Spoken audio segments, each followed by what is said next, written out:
Okay, Lolo, first question. Take us back 7 years ago. Where was the sneaker shack then, and what problem were you trying to solve? 7 years ago. I mean, it's a long time, but it still feels like yesterday. And I think, in short, the problem we're trying to solve is it's clear that the world is moving towards this convenience model. Everything is convenient. You and I, maybe a generation ago, mom would sit us on the chair and cut our hair, at home.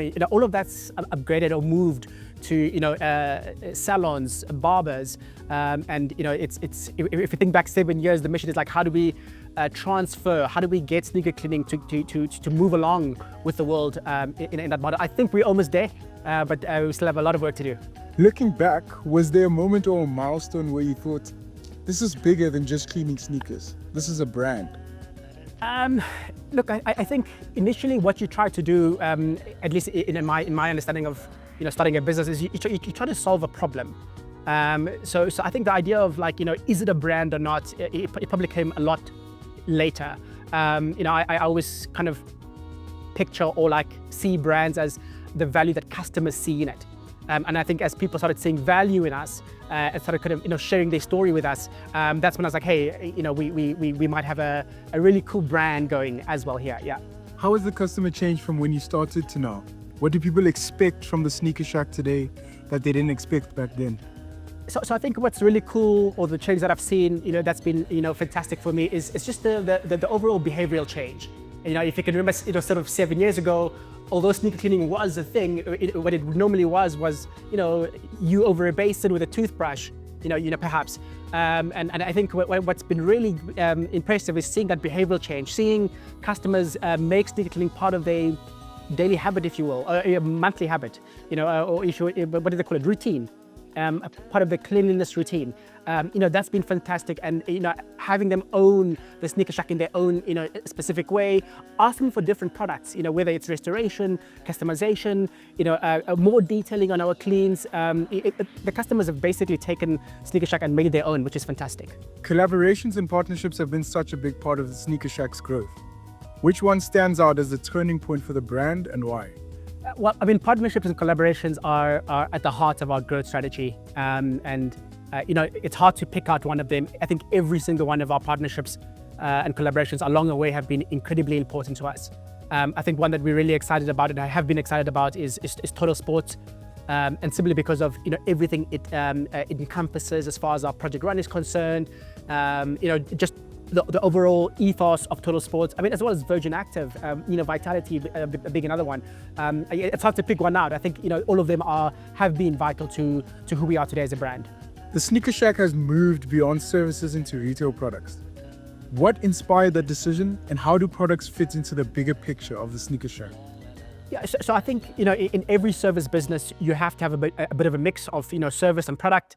A good example of this is a hair salon. You'd go and get your hair cut, but you'd always get offered a shampoo to kind of maintain your head home. We try to do the same. I think it's the overall part of our strategy, and just for our customers to have a little bit of sneaker shack at home. In a tough economy like South Africa's, how do you balance staying affordable for customers while still building a sustainable business? Yeah, so I mean, right now the environment in South Africa is pretty tough. I think there's also a loom of things getting a little tougher, over the next couple of years. And and for us, it's really simple. It's that we don't bite off more than we can chew as a brand, and we always keep the customer first. And by keeping the customer first, we always think value first. So I think whatever we do, is in a sort of lean, thought-through approach that always champions the idea of real value. In the most sustainable way as possible. Obviously, we don't have a crystal ball. We can't really tell the future, but we try to stay as close to lean as we possibly can as a business in general. Project Run has been such a powerful initiative. What impact have you seen from it so far, and what has it taught you about the role of brands in community?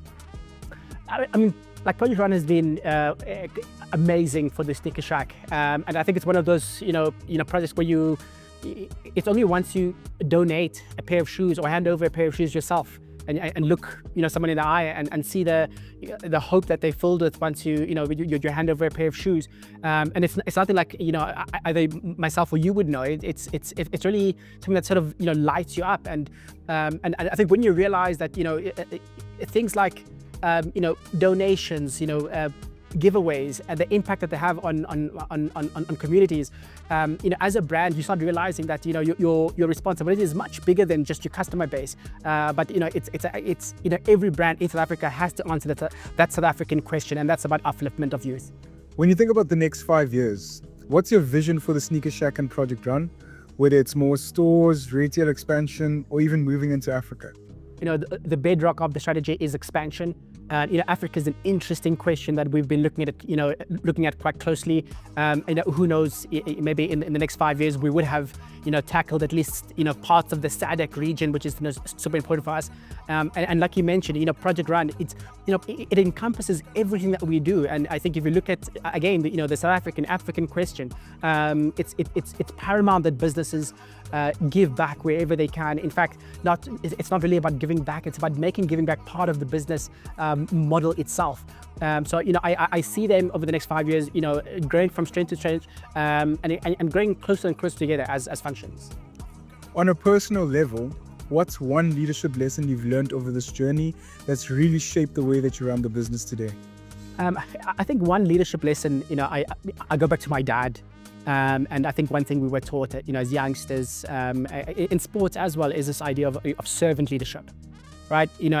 As a leader, it's your job and your sole responsibility to make sure that your team has everything they have in order to thrive in whatever they're doing. So I think taking the service approach, people are incredibly talented. They are incredibly motivated. They're capable, they want a sense of ownership, and not getting in the way of that, and just allowing that to flourish, but providing everything that they do in order to reach their own personal goals. I think it's something that I've stuck to, and something that I'm eternally grateful to my dad for. And finally, what advice would you give to young entrepreneurs starting out right now in South Africa? I think one piece of advice that I'd give to young entrepreneurs starting out in South Africa right now is try to find the moments of silence. I think there's a lot of noise out there, be it social media, be it friends and family, and I think coupled with that noise does creep in sort of the overthinking, the doubt, am I good enough, the comparisons, and I think once you find something that you do enjoy, and you're honest with yourself, to figure out whether you do have a business or not, find that moment of silence, go offline for like a couple of months, build it out, and trust your instinct, and when I say silent, you have to try and shout out as many voices as you can in that initial phase, because your instinct is what's going to really guide you. Okay, Lolo, so amazing answers to the questions earlier. I think now we're going to move into the more fun part of the video. So quick fire questions to find out your favorite sneaker. So just start us off, what is your favorite sneaker? Favorite sneaker? Anything that's comfortable. Okay, so we're going to play a this or that game. Get ready. Okay, so to kick it off, the All Birds Tree Runner or the Veja Campo? Oof. Love the Veja, fantastic story, great brand, great ethos. If we are talking comfort though, the wool on All Birds, I have to go All Birds. All Birds. Okay. Next up, All Birds Tree Runner versus the New Balance 547. 547 is a classic. It's probably my everyday shoe. But again, ultimate comfort, I still have to go All Birds. All Birds again. Okay, so All Birds Tree Runner versus the Adidas Ultra Boost. Okay, so Ultra Boost is 100% known for comfort. Yeah. That sole is unbeatable. I'd have to go Ultra Boost, Adidas. All right, Adidas Ultra Boost versus the Vivo Barefoot Primus. Oof. Ultra Boost. Ultra Boost again. Adidas Ultra Boost versus the Adidas Adizero X All Birds. Adizero All Birds collab. We can end the game right there. I'd have to go Adizero collab. Okay, it's not done just yet. We've got two more. The Adizero All Birds versus the Todd Suede sneakers.